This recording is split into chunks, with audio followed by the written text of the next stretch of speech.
Hi, this is Scott with eTrailer. Today we're taking a look at and installing our CURT hitch on our 2022 Infiniti QX60.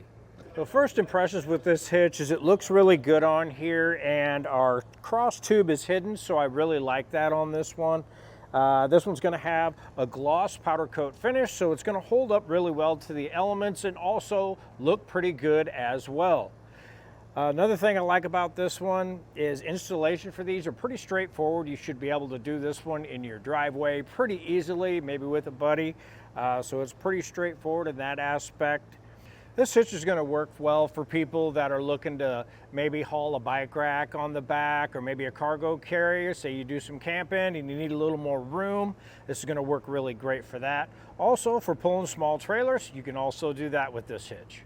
One of the things we get asked about the hitches when we install them on a lot of vehicles is if their kick sensor will still work.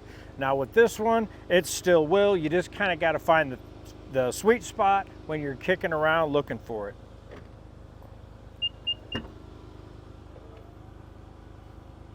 This hitch is going to have a 5/8 pinhole opening, and that's going to hold any of your accessories in place.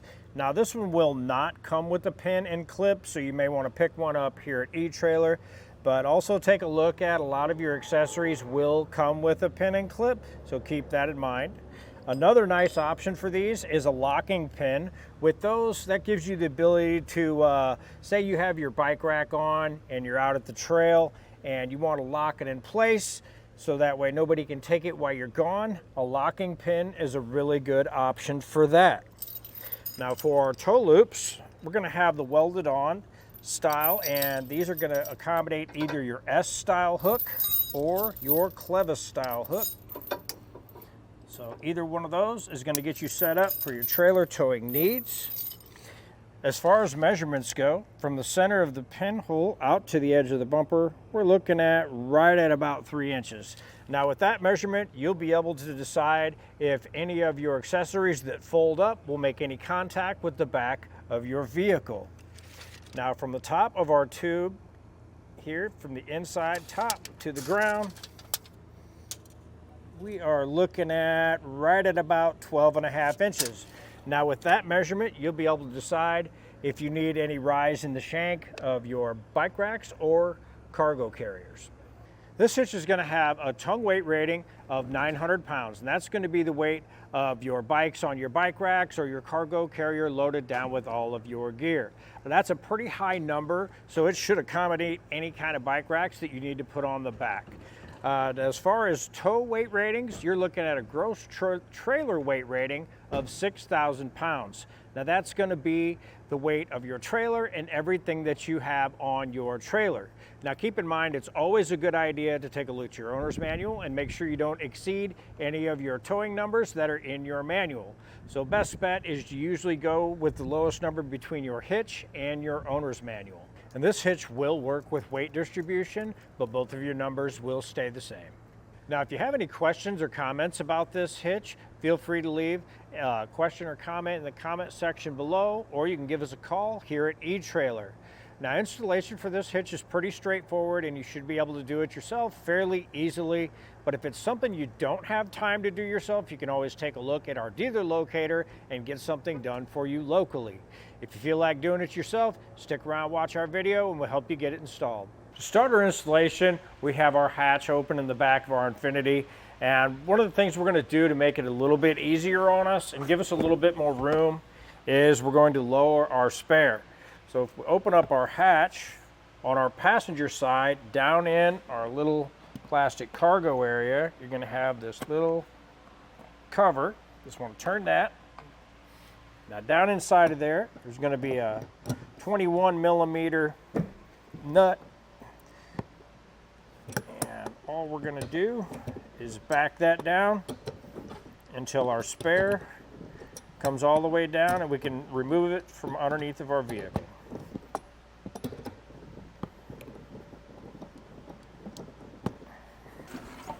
Now that we have that down, pull our little keeper through.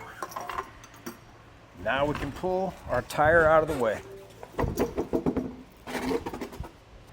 Now to make it a little easier and give us a little access to our weld nuts, what I want to do is I got my exhaust supported, so I just want to pull off these resonators, and we've got one here, and we also have one back here.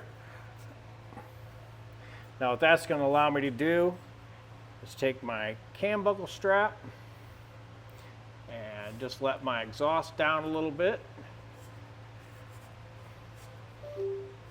And that's going to give me a little more room to get my hitch in place. So keep in mind, anything we do on one side, you're going to repeat on the other.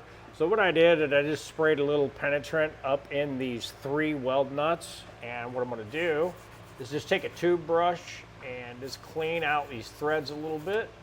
Make sure we don't have no dirt, debris, or rust in there.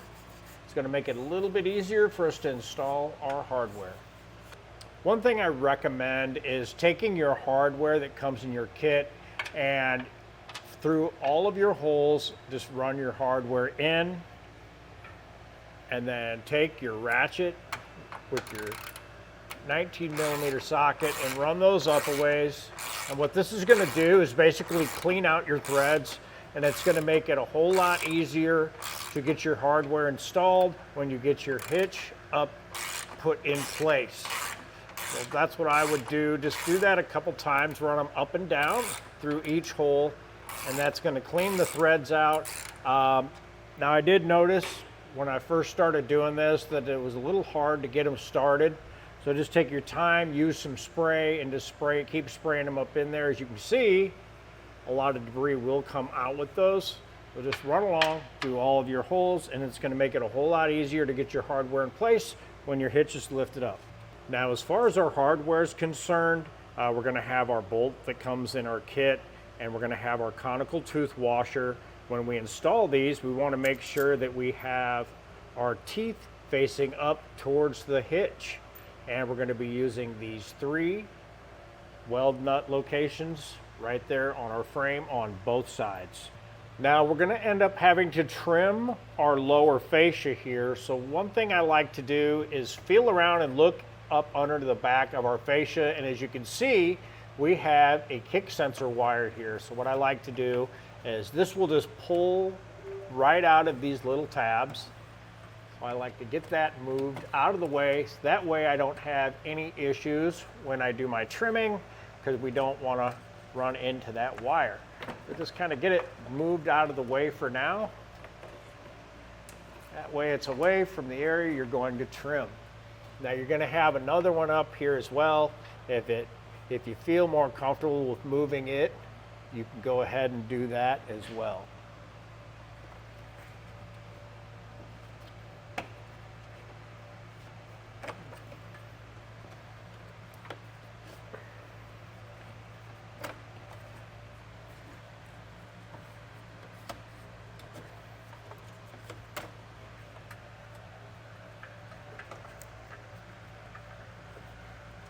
Just remember, the one that you have up top, we have a white wire. So that'll be our upper one, and then our yellow one will be our lower. We have it marked out where we're gonna have to trim to get our hitch to fit, and we went ahead and went by the instruction manual for our measurements and just marked it out with some blue tape. Now I'm gonna come back with a multi-tool and just go ahead and get that cut.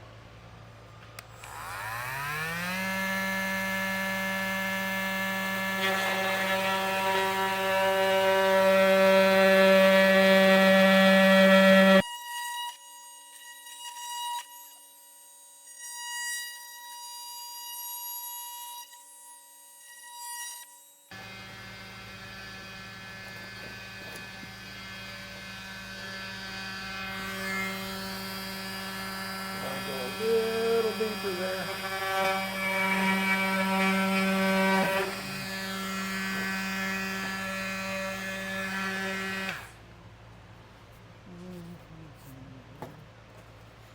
And that's going to be our kick sensor panel. I'm going to have to trim that out a little bit more there as well.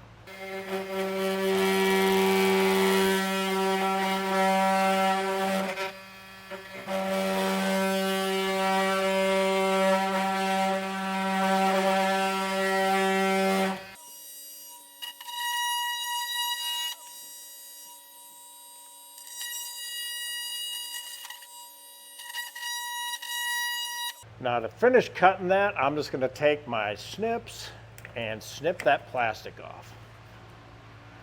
Now to clean up around this, what you can do is you can take a utility knife or a file, whatever you have around, and just kind of take off these little rough edges around this, or you can just take your fingers and just pull those right off. They should roll right off of there for you. Now with an extra set of hands, we can just get our hitch lifted up into place.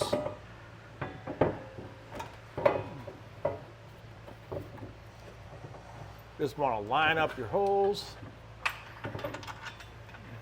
and take your hardware.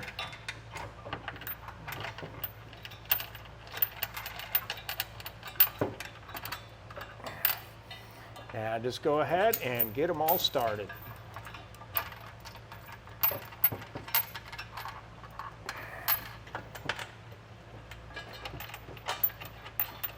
Once we have our hardware in place, we'll come back through and snug it all down.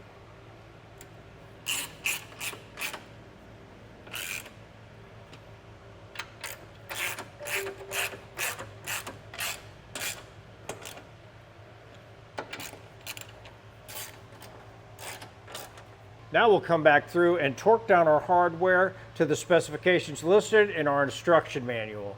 Now if you don't have a torque wrench, you can pick one up. Here at eTrailer, we have quite a few different options, or you can take a look at your local auto parts store. You should be able to rent one there.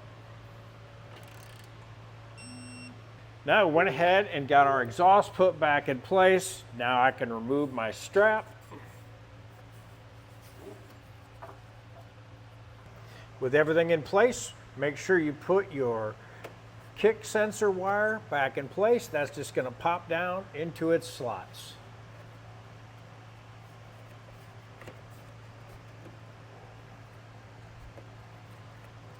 Now we went ahead and put our spare tire back up, and that shows you that it will go back up with our hitch in place. Now when you're cranking it up, you may have to move your spare forward just a little bit to get it to clear the receiver. Other than that, it fits perfect.